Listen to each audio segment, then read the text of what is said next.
नमस्कार, स्वागत है दोस्तों। एक बार फिर से आप सभी का बड़ी खबरें मुख्य समाचार लेकर आए हैं, जहां पर दिन भर की खबरें एक एक करके आप तक पहुंचाएंगे। दोस्तों, किसानों का प्रदर्शन एक बार फिर से शुरू होने वाला है। हो चुका है ऐलान। किसान आंदोलन को लेकर अपडेट आ रही है, जानेंगे। तो दूसरी तरफ दोस्तों, बिहार से अपडेट है, जहां पर तेजस्वी यादव ने स्पष्ट किया है। अपडेट आ रही है दोस्तों, क्या कुछ मामला है, जानते हैं। दूसरी तरफ एनडीए में बड़ी हिट फूट, पंजाब में नहीं बना गठबंधन। जी हां दोस्तों, बीजेपी को लगा झटका। दूसरी तरफ दोस्तों, संजय राउत का बड़ा ऐलान, क्या कुछ कहा है संजय राउत ने, वह भी जानेंगे खबर में। इसी प्रकार की हर एक बड़ी खबर आप तक पहुंचाएंगे। वहीं दोस्तों, अगर आप लोग भी मानते हैं कि 24 का आम चुनाव बैलेट पेपर से होना चाहिए, तो एक लाइक वीडियो को जरूर कीजिएगा। कमेंट बॉक्स में जरूर लिखिएगा, बी सपोर्ट बैलेट पेपर। दूसरा, किसान आंदोलन शुरू होने वाला है।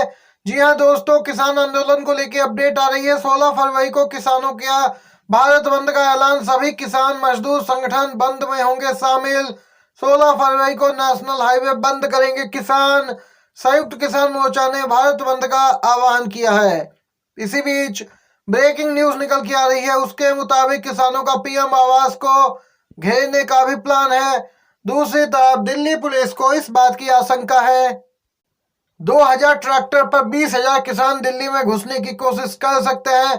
दिल्ली पुलिस के मुताबिक किसान कार, दो पहिया वाहन, मेट्रो या बसों का भी इस्तेमाल कर सकते हैं। दिल्ली में घुसने के बाद किसान पीएम मोदी के आवास के बाहर प्रदर्शन कर सकते हैं। ये अपडेट निकल के आई दोस्तों। अगली बड़ी खबर दोस्तों, बिहार से निकल के आ रही है। भाजपा विधायकों के होटल से बाहर जाने पर रोक लगी है। तेजस्वी यादव खेला की बात कर चुके हैं। और वहीं दोस्तों, कल यहाँ पे शक्ति परीक्षण होना है बिहार विधानसभा में। नीतीश सरकार का बीजेपी ने अपने विधायकों को होटल नहीं छोड़ने का निर्देश जारी किया है। सभी होटल के बाहर सुरक्षा कड़ी कर दी गई है। सूत्रों की माने तो बीजेपी विधायक विनय बिहारी बिना किसी को बताए अपने कमरे से बाहर निकल गए। वह कहां गए, इसकी जानकारी किसी को नहीं है। हालांकि बीजेपी की तरफ से इस मामले पे अभी तक कोई प्रतिक्रिया नहीं निकल के आई है। देख सकते हैं जेडीयू, हम और अब बीजेपी विधायक भी यहाँ पे दोस्तों आरजेडी के संपर्क में है। ये बात तय है कि बड़ा खेला होने वाला है बिहार में।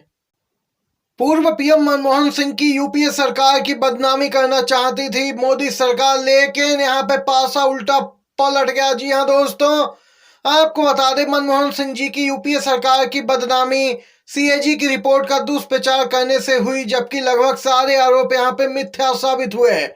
मोदी सरकार के 10 साल के कार्यकाल की सीएजी रिपोर्ट में 7 जबरदस्त घोटाले साबित हुए, जिन्हें सरकार व मीडिया ने दबा दिया और मोदी सरकार ईमानदारी का ढोल पीट रही है। लगातार दोस्तों 2004 से 14 के बीच जो यहाँ पे कार्य किया था मनमोहन सिंह जी की सरकार ने, उसका दुष्प्रचार करने में लगी, जबकि अपने काम मोदी सरकार गिना नहीं रही है। यदि यह गोदी मीडिया बिकता नहीं तो आज मोदी सरकार का चेहरा देश के सामने होता। ये अपडेट निकल गई दोस्तों। अगर आप भी पूर्व पीएम डॉक्टर मनमोहन सिंह के सपोर्ट में है तो एक लाइक जरूर कीजिएगा वीडियो को। अगली अपडेट की ओर बढ़ते हैं। दूसरी तरफ पंजाब में अकाली दल और बीजेपी के बीच गठबंधन की बातचीत फेल। सूत्रों ने बड़ा दावा किया। आम आदमी पार्टी और कांग्रेस के एक साथ चुनाव न लड़ने के ऐलान के बाद बीजेपी ने अपनी रणनीति बदल दी है। बीजेपी पंजाब की 13 लोकसभा सीटों में से 6 सीटों पर चुनाव लड़ने की मांग कर रही थी, लेकिन अकाली दल इतनी सीटें देने को तैयार नहीं था, जिसके बाद यहाँ पे दोस्तों ये अलायंस की बातचीत फेल हुई है। इंडिया गठबंधन का डर अकाली दल बीजेपी में किस कदर है, तो देख सकते हैं दोस्तों, ये वही अकाली दल है जिसने किसान आंदोलन के समय मोदी सरकार का साथ छोड़ा था। और एक बार फिर से दोस्तों 14 और 19 की तरह ही बीजेपी के साथ जाने को अकाली दल तैयार है। इसी के साथ दोस्तों सुप्रिया सिन्हा कांग्रेस की नेता, इन्होंने जोरदार तरीके से घेरा है प्रधानमंत्री मोदी को, तंज कसा है। किसानों को 13 फरवरी दिल्ली आने से रोकने के लिए हरियाणा पंजाब बॉर्डर पर कीलें बिछा दी गई हैं। पंजाब दिल्ली बॉर्डर पर सीमेंट के ब्लॉक लगाकर सील कर दिया गया है रास्ता। इसके साथ ही दोस्तों जानकारी के लिए बता दें, मोबाइल इंटरनेट सेवा दिल्ली और हरियाणा के आसपास 3 दिन के लिए बंद कर दी गई है। दूसरी तरफ दोस्तों संजय राउत शिवसेना नेता, इन्होंने कहा कि एक साल में सिर्फ 3 लोगों को ही भारत रत्न दिया जा सकता है, लेकिन केंद्र सरकार 5 लोगों को भारत रत्न देने जा रही है। यह सब राजनीतिक फायदे के लिए किया जा रहा है। आप सभी को बता दें दोस्तों, संविधान में प्रावधान है, राष्ट्रपति से इसकी सिफारिश की जाती है और वह नामों को यहाँ पे घोषणा करते हैं। लेकिन यहाँ पे प्रधानमंत्री ने सीधे घोषणा की, जिसके बाद विपक्षी दलों ने घेरा। यहाँ तक कि सिर्फ 1 साल में 3 ही सम्मान दिए जाते हैं, लेकिन इस बार चुनाव के तहत यहाँ पे 5 लोगों को भारत रत्न से सम्मानित किया जाएगा। बंगाल विधानसभा में सीएम बनर्जी ने लगाई बीजेपी विधायकों को फटकार। जी हां दोस्तों, बिल्कुल चुप हो गए बीजेपी विधायक, बिल्कुल एक शब्द नहीं निकला मुंह से। बंगाल वित्त राज्य मंत्री चंद्रिमा भट्टाचार्य बजट पेश कर रही थी। बीजेपी विधायकों की नारेबाजी से नाराज होकर सीएम ममता अपनी सीट से उठी।